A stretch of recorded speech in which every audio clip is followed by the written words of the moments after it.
Tagalog sentences. Giving an advice.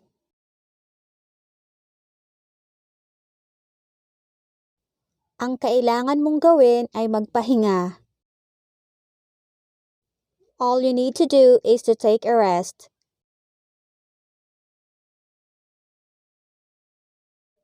Kung ako ikaw, kakausapin ko siya tungkol sa nararamdaman ko. If I were you, I'd talk to him about my feelings.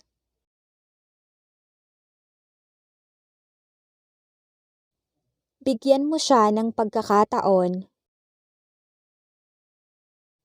Give her a chance.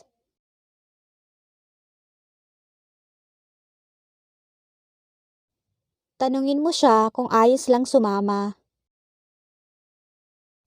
Ask him if it's okay to come.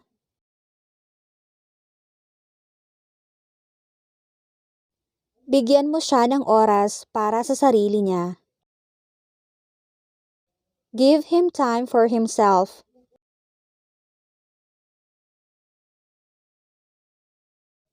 Hayaan mo siyang gawin ang gusto niya. Let her do whatever she wants.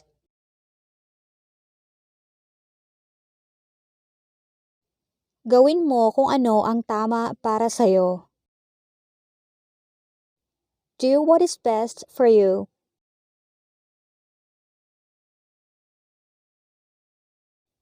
Pagtiyagaan mo kung ano ang nandyan. Be contented of what is there.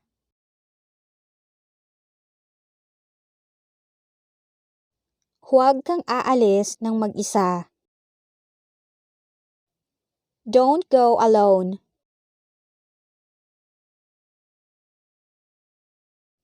Laging makinig sa matatanda. Always listen to elderly. Panatiliin ang mabuting gawain. Keep up the good work.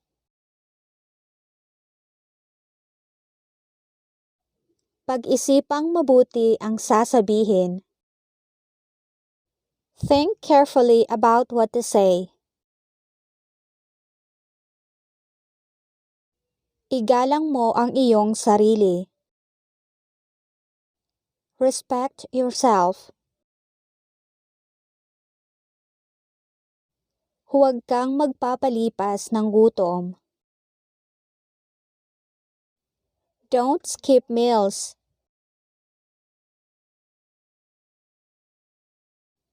Mag-ipon ka ng pera. Save money.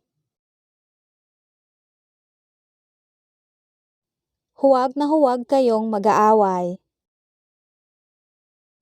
Don't you ever argue with each other. Huwag kang mahihiyang humingi ng payo. Don't be shy to ask for an advice. Makinig ka ng mabuti habang nagsasalita ako. Listen carefully while I'm speaking.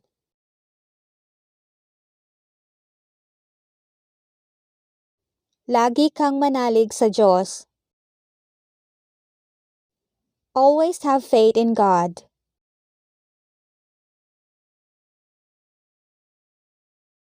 Matulog ka ng maaga para hindi ka mahuli. Sleep early so you won't be late.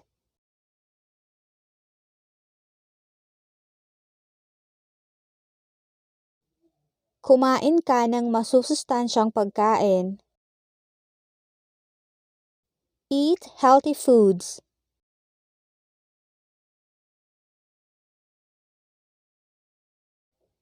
Isipin mo na lang na malapit ka nang makapagtapos. Just think that you're about to graduate.